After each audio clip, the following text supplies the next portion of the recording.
Merci chers téléspectateurs, ndenge bozalaki ebele ya kolanda magazine na bino oyo elobelaka bino actualité ya solo Lingala News.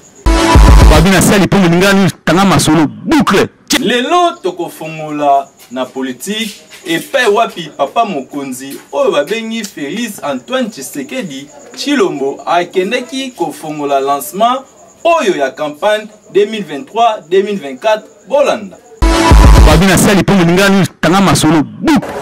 Naza candidat député na commune ya Lingwala. D'un côté le misaba na Lingwala, toza na centre-ville. Lingwala eza na centre-ville, tozalaki censé tozala na ba bonne condition. Neti ba commune lokola Bangaliema, Bagombe. Mais aujourd'hui sur Otali, Lingwala na Gombe, Lingwala eza reculé parce que à Lingwala bato topesi bango ba chance comme député. Donc on y va sur le terrain. On ne les a pas sentis pour sentir bango na terrain. Yango ngai moko mettre Mireille na telemi pona kolobela pona commune na ngai. Naena nous faut défendre l'intérêt et le bien-être de ma commune.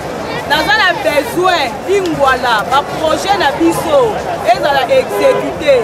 Ma projet, on l'autorité de présenter à mon assemblée provinciale, va tourner regard. Ce n'est pas que un rôle, il y a député, ça c'est le Akenarola, non, non, c'est une charge. Un député, et ça le rôle là, va faire sur mandat, ok, ne collobe na base na yo. Nous avons un numéro manquant, numéro 20, on doit soutenir le lancement de la campagne. Le rôle en gars, il peut nous candidat dans le niveau. Il y a Kimbanté qui est na Kimbanté qui nous avons un numéro manquant, numéro soutenu 574 balobi. Moi nandaku akimakanda kuteye yo moi na bino yandaku gloire il s'en va nité la numéro 574. Non pour la ngai la démonstration de force. On a relaki ça combien fois-tu azaya kolingama na mboka ya Congo puisque tu as vu que température la République Mobimba est à la Kinshasa. Mais bon, il dit que dans l'histoire, c'est la première fois qu'un président de la République au pouvoir à la capitale. Avant hier, va pouvoir mais capitale est très loin. C'est pour vous prouver déjà que non, oignon au monde oyo Mobimba boy bateau ba oignon oyo ba yepona koyoka programme chef de l'État na lancement ya campagne na yo au bisomoko toza pour soutenir hier pour te dire que non oignon so a la siko et que ça la plus qu'avant. Je suis ici pour en fait plébisciter notre chef de l'État qui a été pour beaucoup pour la stabilité de notre pays et puis il a été pour beaucoup et il est pour beaucoup pour l'espoir des Congolais.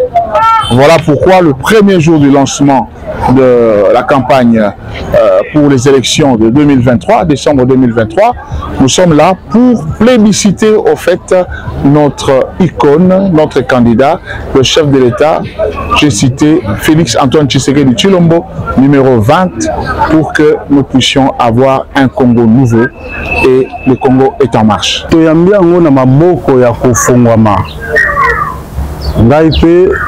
Na pesi même message na ba base nanga nyoso o bazwami parce que nazali candidat député national na Funa numéro 549 et aussi nazali candidat député provincial na Bumbu numéro 48 na lancé appel na ba base nanga nyonso o bazwami na commune ya Kalamu, na commune ya Bumbu, na commune ya Selembao, na commune ya Bandalungwa, na commune ya Makala, na commune ya Ngiringiri. Eloko oyo tozelaki ekoki ngonga ekoki tolala te Lamuka. Jean-Baptiste Biambamba Mbombo. Naza candidat député national na circonscription électorale ya Funa numéro 399 et puis naza pe candidat provincial na Kasavu numéro 32.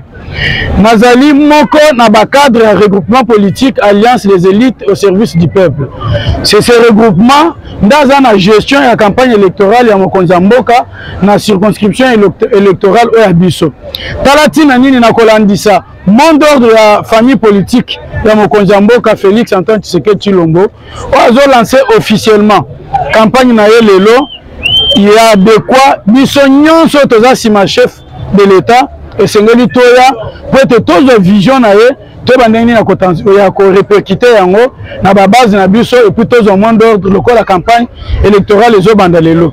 C'est un signe fort qui montre que bato nyonso bana ko douter et que l'élection est causalité lelo élection yango yo train eza extrêmement en vitesse moyen côté le misango lisusu ezate. Donc c'est un signal fort que l'élection, même si on a douté, de l'autre doute est à l'issue. Peut-être que nous avons l'air à l'obakalikambo, à Kokisakango toujours. Pour soutenir le président Nabiso Fachi Beton, il y a un Nabiso surtout qui chasse Mobimba, pour accompagner le président Nabiso au agent numéro 20, et ça va cahier mon président au tout ce que vous votez. Nous allons partir ICD au Tokambami, na président Bobo Mwanandeke. Là, on a le Balboso Nabino, on a candidate na niveau ya Njili, na numéro 127. Comme on a Nadège et Manganji à Hamba. Je vous remercie, madame, surtout ya Njili, numéro Ezara Moko 127. Comme ça n'a rien 127, 12 bis 7. Au plus, nous 12, on va dire 7. Merci. Et ça pour la soutenir moi na mboka na biso. Mboka Congo tondi makote kango te na bato mususu. Et sengeli totele mangui ndenge maloba ya Nzambe loba maka. Totele mangui pour la soutenir candidat na biso ya présidentielle Fachi Beton. Et le aujourd'hui que awa kolakisa que candidat unique na biso eza monsieur Antoine Félix Tshisekedi qui sera réélu massivement pour les élections de 2023. Nous sommes déterminés pour ça et il sera réélu. Banda na yebisi bango que motu moko oyo bakovote eza candidat député national Dr Wenga Kabungulu Germain, le candidat de changement, et le numéro c'est le numéro 267. Le président Nabiso Fachi Beton numéro 20, même si les numéro 20, nous candidat député provincial à niveau à Lukuna, nous avons Bana Kanluka, Nayo Mwana Bino Naza, numéro 584, Jocelyne Nzungu Bikoba, pour soutenir Naï et Simba. Merci. Le Sangani Awa, on a rendez-vous la chef de l'État, on a soutenir aux alliés candidats à Bisso, la présidentielle, numéro 20, candidat à Bisso unique. On a changement à Mboka na Bisso, Bisso Nyon sur Sangani, le on a soutenir aux alliés président à Bisso numéro 20. Là, il y a un candidat provincial na Matete, numéro 140. On a un Ndaya Moulamba Patience. Là, on a mis na Matete, on a la chance de soutenir là avancement à Matete Rozonga. Merci. Nous soutenons le président Félix Antoine Tshisekedi et à part la présidentielle, nous avons aussi des candidatures au niveau provincial dans le cadre de l'Union congolaise pour la démocratie. Dans ce sens, moi qui vous parle, docteur Bienvenu, je suis aussi candidat à la députation provinciale circonscription de Selembao à travers un seul numéro. Bana nyonso ya Selembao, bandeko nanga Selembao, mwana mabele. Nous avons un candidat moko pour voter, numéro 217, les tickets gagnants, docteur Bienvenu et docteur Nsungu Soko Rosni. Bana Selembao, Boyebi, ba projet tozan nango une fois élu. Pour voter Bisso les jours prévus les 20. Numéro 217, les tickets gagnants, docteur Bienvenu, docteur Nsungu Soko Rosni. Merci beaucoup. Merci beaucoup. Comme nous savons tous, nous sommes venus soutenir notre président Fachi Tshilombo Beton, accompagné avec l'IC de notre parti, avec le président Bobo Mwanandeke Bamana. d'où moi-même aussi je suis candidate provinciale à la circonscription de Lemba. Je suis le numéro 256 Code Diabana Lemba. Merci beaucoup. Bon, Congo Mobimba, les lots se retrouver dans le stade de Martyr pour le lancement de la campagne et le président Abisso Félix Antoine Tshisekedi Tshilombo. Les se retrouver les lots Menga, moi je suis un candidat à niveau alimentaire. À niveau alimentaire, un candidat député provincial. Numéro 1 Mako, où il y a alimentaire 337 et le camarade Gédéo Ojambewa, numéro 337. Merci. En tout cas, pour nous soutenir le président de la République parce que tout le monde qui est programme Oyo, tout ça vaut mieux continuer parce que la continuité va amener stabilité dans Mboka. Donc c'est le président qui nous fait confiance, que nous avons confiance à lui. Oh, que biso ban son temps que na simanaye, tout le monde qui Mboka est vraiment positivement. Tout na libulu moko ya plus de donc na lo ba moins 20. Tout le monde mais malgré tout comme on a 0 mais l'espoir est que lobby na deuxième mandat. Et ça, la Mboka a fait un développement, surtout le programme, il y a 145 territoires. Ce que j'ai exécuté correctement, tout le monde a même exode régal, vers la capitale et pour diminuer. À Zélité, campagne bandi lelo, il y a le big non car lelo ngapé na obanda masolo. Alors bisone soya qui pour que to soutenir candidature ya chef de l'État. En tout cas, te féliciter. Moi personnellement, na fan na Malueka. En tout cas, na Malueka kuna sali biso nzela. Donc azala na kimia, Malueka nyonso pratiquement ma voix nyonso za yaye. Parce que tu as une difficulté en nzela, hein, kolongwa terrain régie, tio comme ipen. En tout cas, na Malueka nzela zala kité. Fati yaye, acheli biso nzela.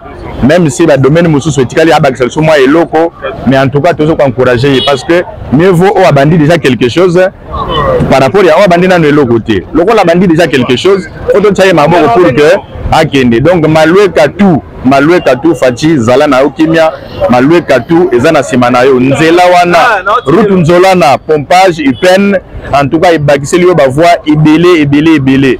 Donc nous te soutenons vivement. Bape sa chance ba congolais ozonga pour que moi bisika mususu oyo osilisa kité oye ba kosilisa yango pour le bien de Congo. Merci na journée à lelo. Ndenge leki nano kitoko. To sepeli makasi. Fati okende liboso. Babina sali po mulingani tanga masolo boucle. Babina sali po mulingani tanga masolo boucle. Bana ya Kalamu, mutu yeo ya kovote Nathalie Makubu, vraiment numéro 75, oza mobimba na kati ya vote. Bolanda. Babina sali po mulingani tanga masolo boucle. Ezalaki danger na lancement oyo yemoko président de la République a fungolaki penza lancement oyo ya campagne honorable provincial ya Kalamu Nathalie Makubu.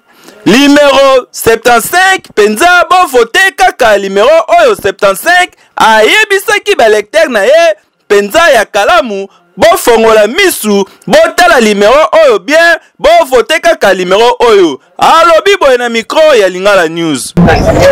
Madame Makumbu Dimeni Nathalie, candidate provinciale Kalamu, numéro 75, fondatrice ya Asbel Koman. Lelo tozalaki na lancement ya campagne ya chef de l'État, Oazali candidat numéro 20, Félix Antoine Tshisekedi, to se ranger na candidat numéro 20 parce que nous avons besoin il y a un changement. Et 5 ans il y a mon conduit outil koleka tout le monde a qui que changement et continue à kati ya mboka makasi avancement eza makasi. Ya ngona biso to se décider to apporter le deuxième mandat na ye. Nous avons prêt à couper ce deuxième mandat na ye. Ya ngona lelo to zaki na lancement. Biso Koman accompagné de madame Makumbu Nathalie candidate numéro 75 na Kalamu. Aussi le mot na Fati, aussi victoire na Fati. Bravo Fati, va de l'avant. Victoire Ezayo, deuxième mandat est assuré. Dans la commune à Kalamu na lobby, changement et bandi sikoyo. Sikoyo ne changement bandi donc travaillant. Babina sali po mulingani tanga masolo boucle. Babina sali pour Ningani Tanga Masolo boucle. Bana ya funa botikala kaka na espoir moko oyo babengi honorable Ekofo penza numéro 520 oyo asungaka bana ya funa bolanda penza numéro 520 bana ya funa espoir na bino yeyo honorable Ekofo bolanda Babina sali pour Ningani Tanga Masolo boucle.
bazalaki ebele pona kolakisa bolamu oyo bazalaka nango epai ya papa na bango honorable Ekofo Bomimenga de Wint.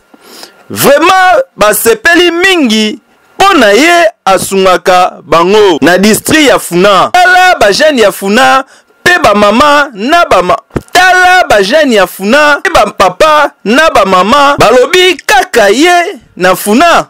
Tokofoteye. Kotala ouverture ya lancement ya campagne président de la République Félix Antoine Tshisekedi Tshilombo.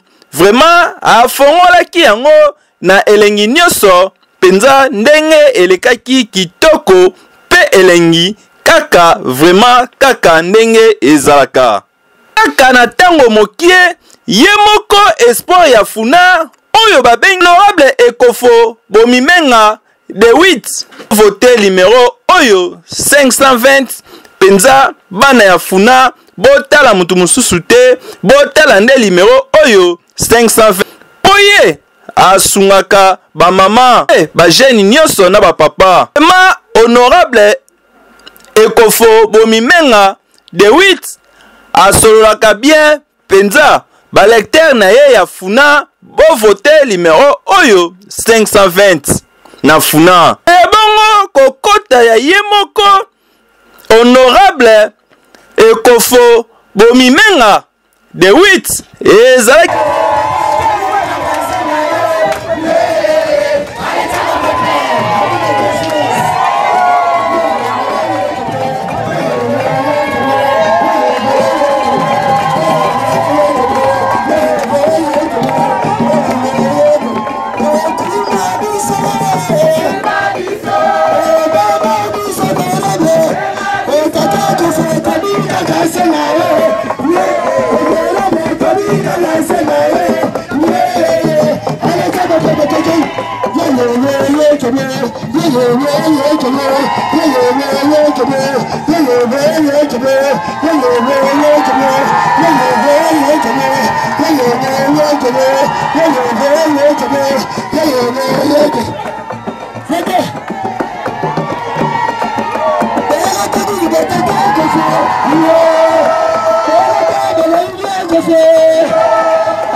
Omona kaka espoir ya Funa, honorable Ekofo Bomimenga de 8 ba mama balobi biso kaka numéro oyo toko vote 520 ne biso nde toyebi kaka numéro oyo 520 na esengo ya komona ba mama pe ba papa pe ba jeune ye moko espoir ya Funa oyo babengi honorable Ekofo Bomimenge de 8 alobi boye na micro ya Lingala News bolanda tike batu eza na tina moko te toko sala oya biso comme ça bandeko na biso nyonso tu bakozala fier na o biso toko voilà comment toko tambola na situation et dans la place wana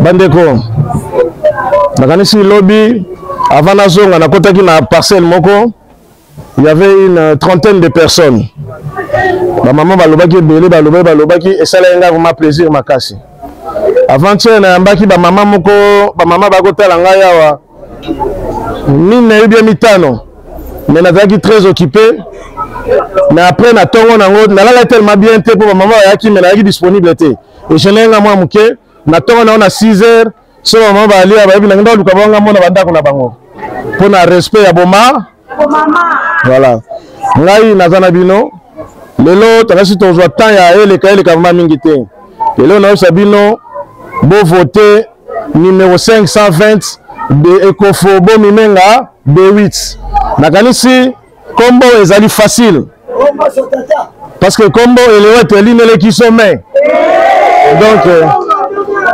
mbaloyo bamata bakita tosokutane mbiko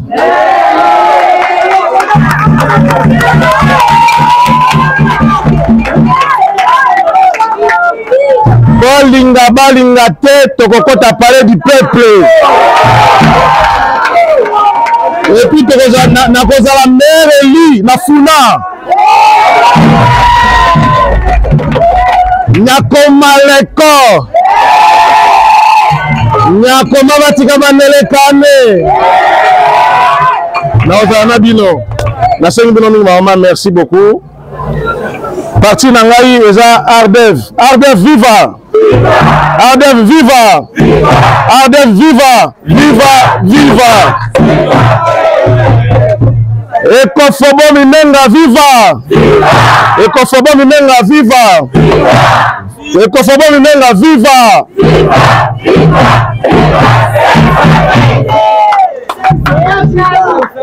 bandeko na ngai mokonzi ya parti na biso komo na ye Kiabula Jacques Kiabula parce que kofanda koloba eza bien mais faut botala pe ba parenthèse nini oyo ekotinda biso na palais du mokonzi na biso komo na ye Jacques Kiabula ke bozomona aza na kati ya union sacrée d'accord aza na kati ya union sacrée et mokonzi na biso azali gouverneur na Lubumbashi gouverneur à Lubumbashi c'est-à-dire yene muta remplaçaki Moïse Katumbi lelo ekomi Jacques Kiabula yene mokonzi na biso boyebi très bien mboka na biso ndenge fonctionnaka mokonzi munene bongo nakanisi ye pa ozala na belema na ye na parler du peuple nakosi yango moni tozo travailler et puis toke na assurance ye tozo travailler na ye très bien naza na contact directement na mokonzi naza pe na ba CG ba tout bazo travailler comme il faut yango je m'impose quand je parle parce que je sais de quoi je suis en train de parler voilà mwana baoke wete jende ndalotaka milene ngi na tosomana lelo bakoko babetisi mbula pona kolakisa penza basepeli na bopomelami oyo na limero oyo ya 520 mwana na bango akende liboso penza honorable ekofo bomimenga de 8 vraiment mwana na bango kende liboso penza bakoko ya funa bazali na sima na yo ezalaka nde boye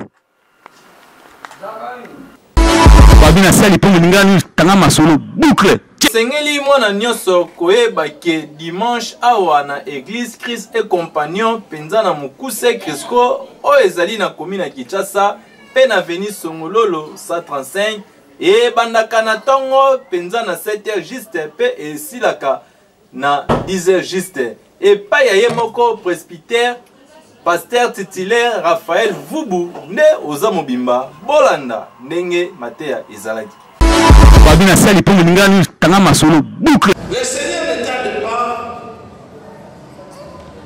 dans l'accomplissement. Oh, oui. La parole dans la pierre. 1 Jean 3, 9.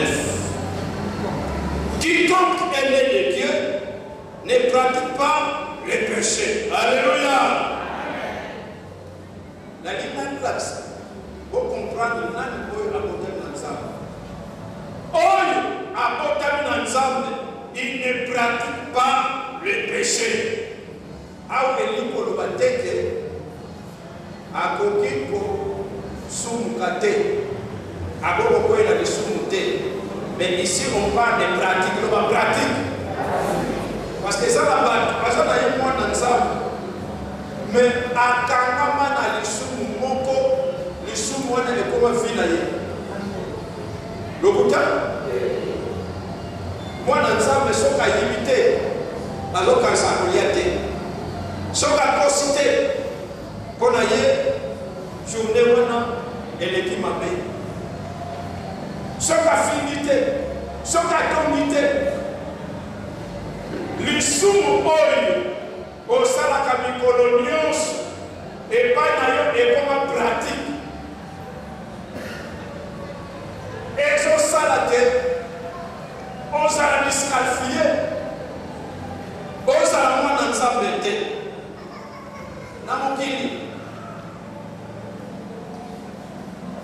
dosum kaka colonios. Mais on a ça moins ensemble. Sauf qu'on s'est dit soum, mon thème à l'ailleurs et vous en a quitté. Mwana nzambe solo soka sali lisomo mutebe soka tukiki est-ce na kufa lelo peut-être na korata enlèvement à nzambe na peut-être malédiction koyela ngai liwa ne koyela ngai mais soki yo malgré ozo sala masumi ozana yo kinya oza esengo eza suspect est-ce que vous comprenez? Oui, bien yo, yo le caractère. Tu peux la petit banco. C'est anormal. Moi, dans ça, je suis passé à l'issue. Mon thème est que vous en avez quignaté. Amen. Est-ce que moi, dans ça, vous allez avoir?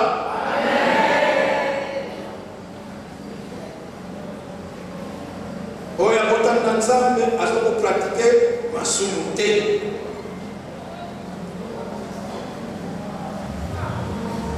Et quand on a un chambre, qui est dans le chapitre 4, dans le verset 7. Bien-aimés, aimons-nous les uns. Ne vous trompez pas d'adresse pour être bien informé. Suivez Lingala News. Lingala News toujours. N'oubliez pas de rester connecté sur Lingala News. Yambo Basangwa Solo. Lingala News. Seule information vraie à qui? Et moi, on a des Lingala News.